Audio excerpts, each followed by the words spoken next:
Now, apart from the 25% tariff, Donald Trump has also announced an additional penalty on India for purchasing weapons and oil from Russia. At the same time, the US has imposed sanctions on several Indian companies for trading with Iran. President Trump appears miffed even as India remains tough. Take a look at this report. India is one of the highest tariff nations in the world. They sell a lot to us, but we don't buy from them. You know why? Because the tariff is so high. If they call up and they say, would like to do something a different way, we're going to be open to that. They do it to us and we do it to them. US President Donald Trump is upset. Very, very upset. Much isn't going his way.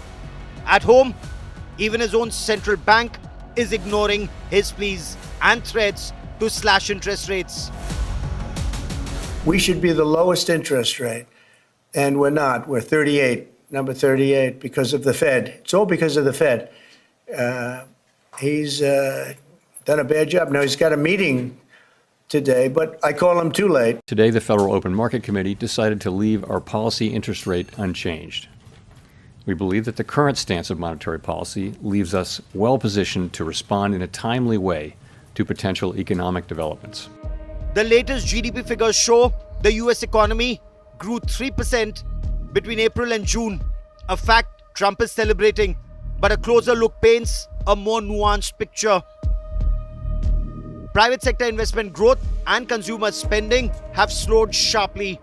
Inflation rose for the second straight month in June to 2.7%. And though unemployment remains near historic lows, job creation is clearly losing momentum. On the global economic stage, it's been 6 months, and yet the US has failed to finalize trade deals with three biggest partners: Mexico, Canada, and China.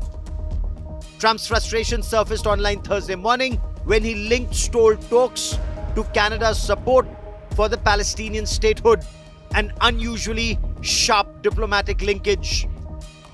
Even his mega trade announcement with the European Union is clouded with uncertainty. I think it's great that we made a deal today instead of playing games.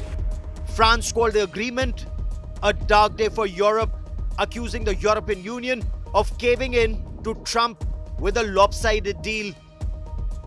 The pact reportedly slaps a 15% US tariff on EU goods while sparing most US exports from immediate retaliation. Germany's chancellor warned the agreement could inflict serious damage on Europe's largest economy, with manufacturers bracing for the impact of new tariffs. But it's India that may mark Trump's biggest foreign policy failure so far. President Trump is frustrated with the progress we've made with India, but feels that a 25% tariff will address and remedy the situation in a way that's good for the American people.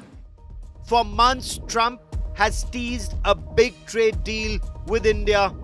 He has repeatedly claimed credit for brokering an India-Pakistan ceasefire, something vehemently denied by India, framing it as leverage for a trade pact.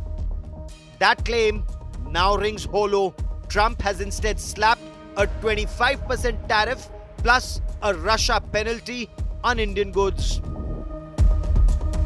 They have one of the highest tariffs in the world.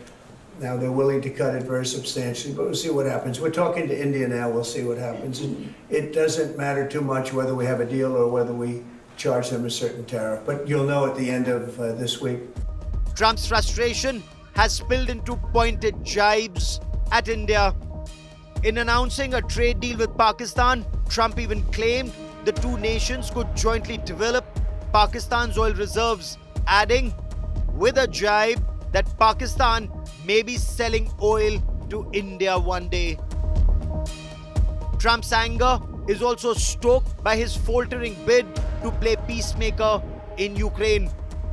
Russia has answered his repeated ceasefire statements with more strikes, and Trump's pledge to advance his peace deadline from 50 days to just 10 drew a mocking post from Dmitry Medvedev. The former Russian president used Trump's own Sleeping Joe insult, taunting him and warning his ultimatum could push the US closer to war with Russia. That post enraged Trump, and he's now targeting nations tied to Moscow, including BRICS members and those still buying Russian crude. India was once again in the crosshairs Thursday morning. Trump called it a dead economy. This despite India accounting for 17% of global growth in 2024 and being forecast to grow at double the global rate in 2025. Bureau Report, Business Today Television.